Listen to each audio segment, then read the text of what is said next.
माँ, हम कितने दिनों के बाद नानी के पास जा रहे हैं ना। मैं तो खूब मस्ती करने वाली हूँ। तुम मस्ती की सोच रही हो?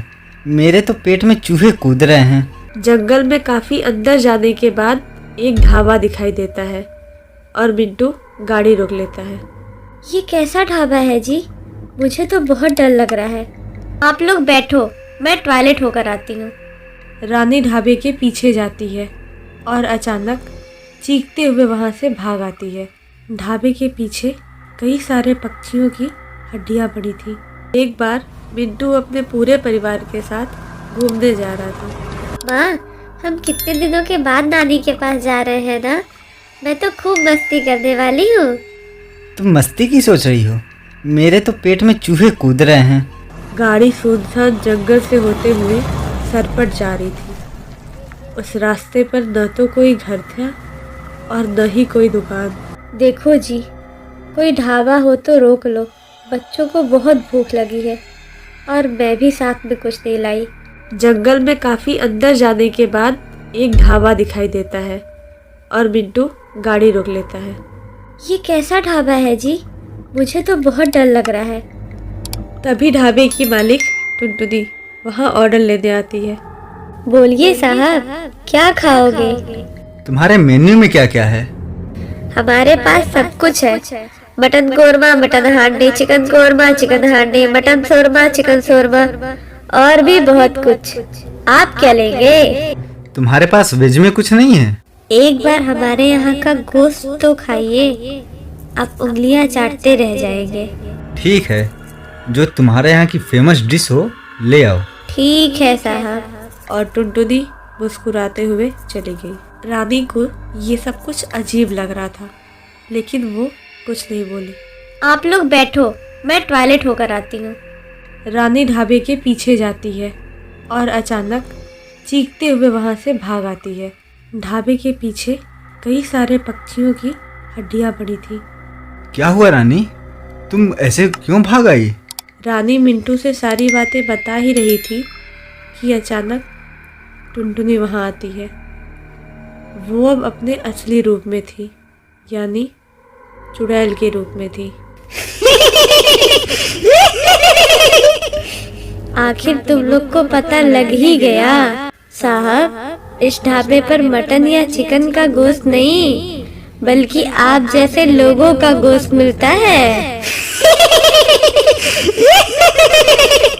ये टूनी का भूतिया ढाबा है साहब। चुड़ैल जी, हमें छोड़ दो, हमें जाने दो। हमने क्या बिगाड़ा है आपका?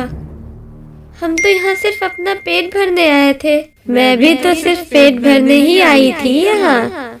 देखो क्या हाल बना दिया है मेरा उसने। तुम्हारी ये हालत किसने और क्यों की? बहुत सालों पहले मेरा भी एक ऐसा ही हंसता खेलता परिवार था, जिसमें मेरा पति, मानव और एक गुड़िया जैसी बेटी थी। लेकिन भगवान को शायद मेरा हंसता खेलता परिवार मंजूर नहीं था और एक दिन बाजार से लौटते हुए मेरे पति और बेटी की दुर्घटना में मौत हो गई और मैं रोड पर आ गई। सभी गांव वाले मेरे पति और बेटी के मौत का जिम्मेदार मुझे मानकर मुझे गांव से बाहर निकाल दिया। फिर कई दिनों तक बिना कुछ खाए पिए भटकते भटकते मैं इस ढाबे पर पहुंची। साहब, कुछ काम दे दो। चल जा यहाँ से भिखारन, कोई काम नहीं है यहाँ। साहब, मैं 5 दिनों से कुछ भी नहीं खाया है, कुछ खाने को ही दे दो। मैं खूब जानता हूँ तुम जैसे लोगों को, भिखारिन के जैसे तैयार होकर आ जाते हैं फ्री में खाने के लिए। मैं सच में मुसीबतों की मारी हूँ साहब। मेरे पति और बेटी की मौत हो गई है और गांव वालों ने भी गांव से निकाल दिया है। मुझे अकेली और अबला समझकर उसने मुझे खाने के बदले मुझसे शादी करने को बोला, लेकिन मैं नहीं मानी। तो मुझे काम और खाना दोनों देने से इनकार कर दिया और मुझे बाहर फिकवा दिया। वो रात बहुत भयानक थी, कड़ाके की ठंड भी थी। मैं इस ढाबे के बाहर ठिठुर ठिठुर कर मर गई। और मैं तब से यहाँ तुम राहगीरों में उस कालू को ढूंढकर अपना बदला लेती हूँ। लेकिन चुड़ैल जी, यदि आप हमें जाने दें तो हम आपसे वादा करते हैं कि वो कालू चाहे जहाँ होगा हम उसे आपके पास लाएंगे। ठीक है, मैं तुम लोगों को जाने देती हूँ, लेकिन तुम लोगों को अपना वादा निभाना होगा। गुड़िया चुड़ैल रहा करती थी। गुड़िया चुड़ैल अपने जादू से सुंदर सुंदर खिलौने बनाती और चिड़िया का रूप लेकर जंगलों में खिलौने बेचने जाया करती थी। जब चुड़ैल अपने जादू से बने खिलौनों की टोकरी को लेकर जंगल में जाती है। खिलौने ले लो खिलौने, सुंदर सुंदर प्यारे प्यारे खिलौने। रानू चिड़िया वहीं पास से गुजर रही थी कि खिलौने वाले की आवाज़ सुनकर वो खिलौना लेने आती है। चाची, बहुत सुंदर खिलौने लाई हो, मुझे भी एक खिलौना दोगी क्या? हाँ हाँ ले लो, मैं तो यहाँ खिलौने बेचने ही आई हूँ बेटी। बताओ कौन सा खिलौना दूँ? वो हाथी वाला। ठीक है, निकाल कर देती हूँ। चुड़ैल खिलौना निकालने के बहाने रानू पर जादू कर उसे बेहोश कर देती है और रानू को लेकर गुफा की ओर जाती है। जब चुड़ैल रानू को लेकर गुफा की ओर जा रही थी तब रानू की दोस्त टुनटुनी और रानी उन्हें देख लेते हैं। रानी देख, वो रानू है ना? हाँ टुनटुनी, ये तो रानू है, लेकिन इसे कौन लेकर जा रहा है? मुझे लगता है ये अंधेरे गुफा वाली चुड़ैल है जो पक्षियों का शिकार कर उनका खून पिया करती है। तब तो हमें रानू को बचाना चाहिए, कहीं ये चुड़ैल उसका भी खून ना पी जाए। हाँ चलो रानू को बचाते हैं। टुनटुनी और रानी उस चुड़ैल का पीछा करते करते उसकी गुफा तक जाते हैं। चुड़ैल रानू को गुफा के भीतर ले जाती है। रानी, हमें कोई ऐसी तरकीब सोचनी होगी जिससे चुड़ैल रानू को छोड़कर गुफा के बाहर आ जाए।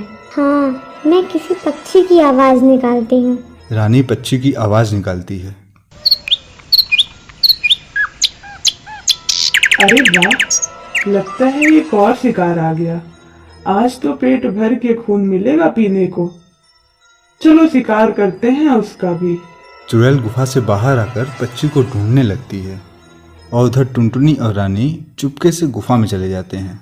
देखो टुनटुनी, वो रही रानू, चलो उसे लेकर आते हैं। नहीं रानी, अभी नहीं जा सकते, वो चुड़ैल अभी गुफा के सामने ही होगी। यदि उसने हमें देख लिया तो वो हमें भी खा जाएगी। फिर टुनटुनी और रानी रानू को लेकर गुफा में ही छिप जाते हैं और चुड़ैल के वापस आने का इंतजार करते हैं। जैसे ही चुड़ैल गुफा में आती है, टुनटुनी दोनों पक्षियों के साथ गुफा से बाहर चली जाती है और गुफा के मुंह पर एक बड़ा सा पत्थर रख देती है। ये पत्थर क्यों रख दिया मेरे गुफा के मुंह पर? बचाओ बचाओ मुझे। चुड़ैल, तुमने हम पक्षियों को बहुत परेशान किया है, तुम्हें हमारे खून पीने की लत लग गई है ना? तुम रहो इस गुफा में अब हमेशा के लिए। इस तरह टुनटुनी और रानी अपनी समझदारी और बहादुरी से अपनी दोस्त की जान तो बचाते हैं, साथ में चुड़ैल को गुफा में कैद भी कर देते हैं। हमारी कहानी यहीं समाप्त होती है। यदि आपको कहानी पसंद आई तो वीडियो को लाइक करें और कहानी का सबसे पसंदीदा हिस्सा कौन सा था वो हमें कमेंट बॉक्स में ज़रूर बताएं। साथ ही चैनल को सब्सक्राइब कर हमें और अच्छी कहानियाँ लाने के लिए प्रोत्साहित करें।